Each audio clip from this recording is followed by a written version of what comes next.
Hey everyone, Reese from Pokernomics here. I hope you enjoyed our first session at TCH. It was a good little 3-hour session that turned out pretty well. Today I'm going to bring you one that did not turn out so well, and this is actually from my private game.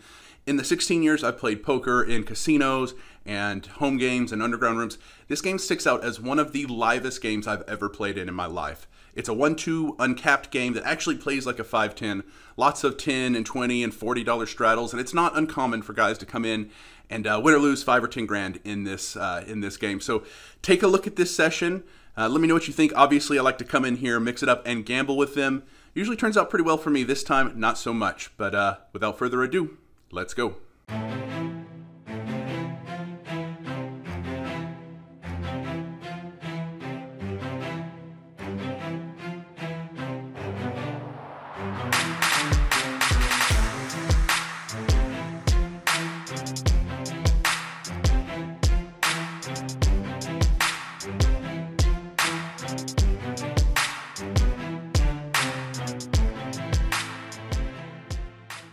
Now, one of the things I love about this game is that we are doing bomb pots on every dealer rotation. You get to choose the ante and the games. This game we are doing double board PLO with a split pot, and it's a $20 ante. We had 8 players that wanted to participate in this one.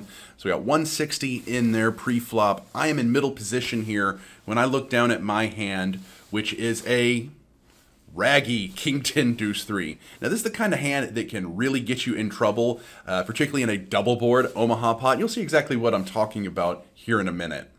So we take the flops of 10-9-3 and 10-Jack Deuce with flush draw out there, and early position is going to check.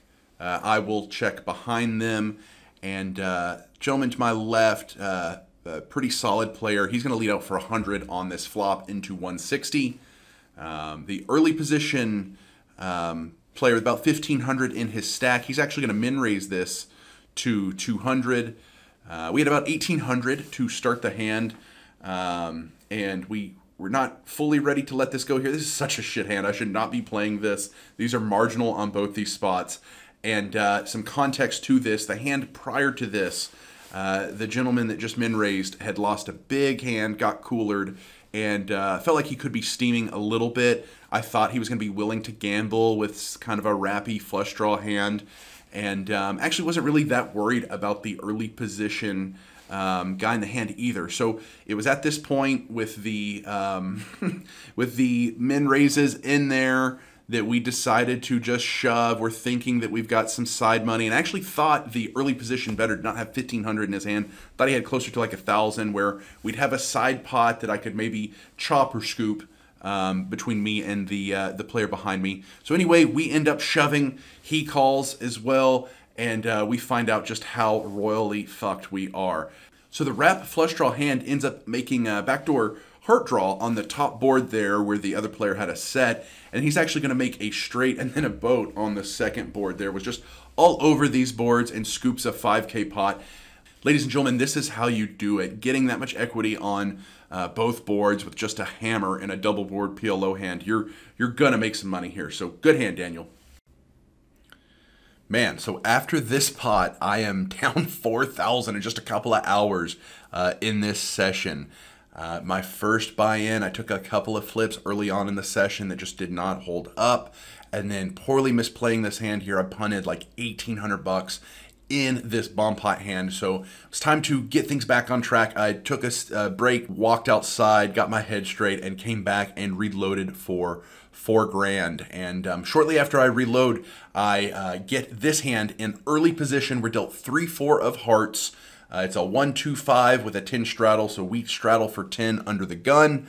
Action folds around, back to the blind, small blind folds, and the big blind is going to open for 35. That's been the standard raise all night for everybody, and so we're going to call and take a flop. So if you're going to play suited connectors in position, I don't know what else you want to hope for other than a flop like this. Ace, 8, deuce with 2 hearts. Got a straight draw and a flush draw here, albeit a small one. We're heads up in a hold'em pot. If you make your flush here, I think it should be good in this scenario. So yeah, from the flop, big blind's going to lead out. He just leads out for 35, betting the same amount he raised pre. and we instantly raise to 85, putting 50 on top.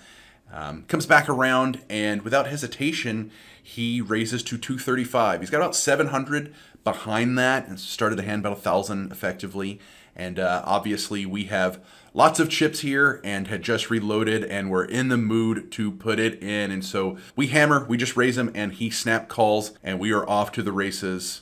Boom. First pitch without having to wait. We make the flush. The river bricks out, and the opponent flips over ace-10 with the 10 of hearts. So he did have a live flush draw on the turn, but brick that out. We're going to scoop a $2,000 pot and start digging out. So the next big hand we pick up here, a couple of orbits later, ace-king offsuit. We're going to open for 35 on this one and pick up a total of 3 callers. We're going to take a flop here. It's ace, queen, jack.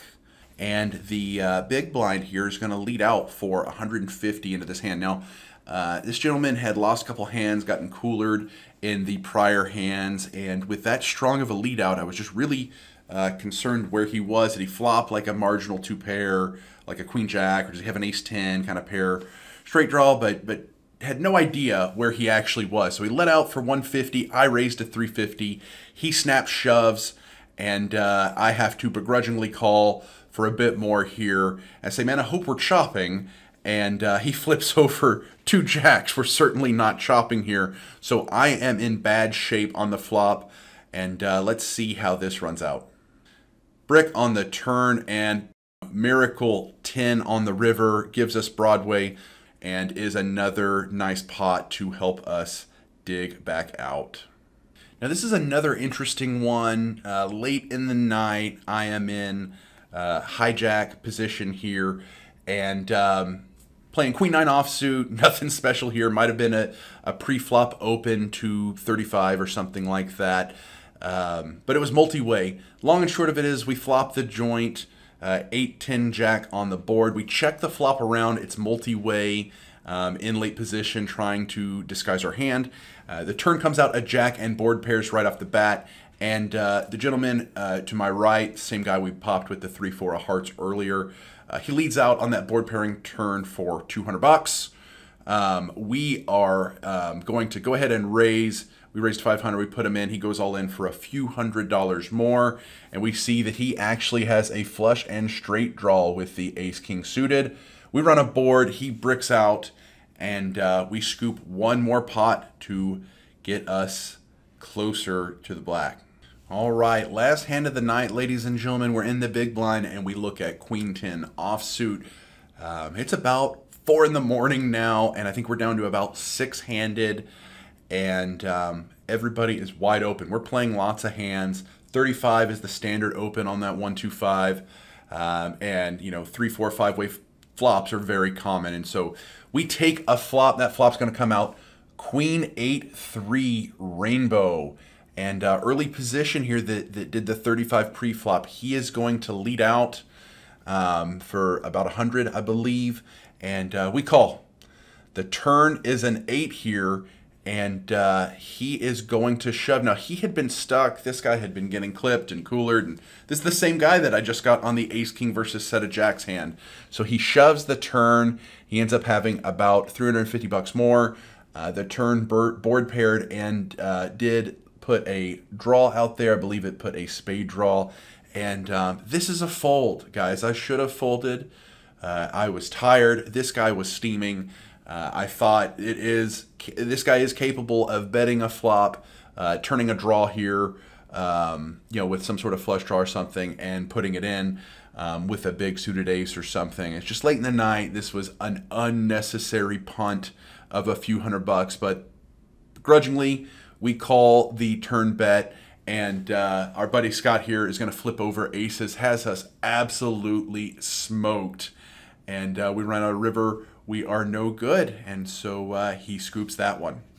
So after that hand, we're just wiped. It's late. We can tell the game's dying. It is time to cash out and come back to fight another day. So as you can see, it was another action-packed night at our weekly home game here. Ended up being in this game for 8,000 and cashing out 6,250 for a loss of 1,750. Was in for about 4 when I punted that horrible double board bomb pot hand. Had no business playing that, and actually my loss is about what I lost in that hand. So as live as the game was, as much action as we had going there, I'm totally okay with this loss. We'll live to fight another day and get that back next time. So hope you enjoyed this session. If you did, please like and subscribe. Follow us on social media at Pokernomics. We'll see you next time.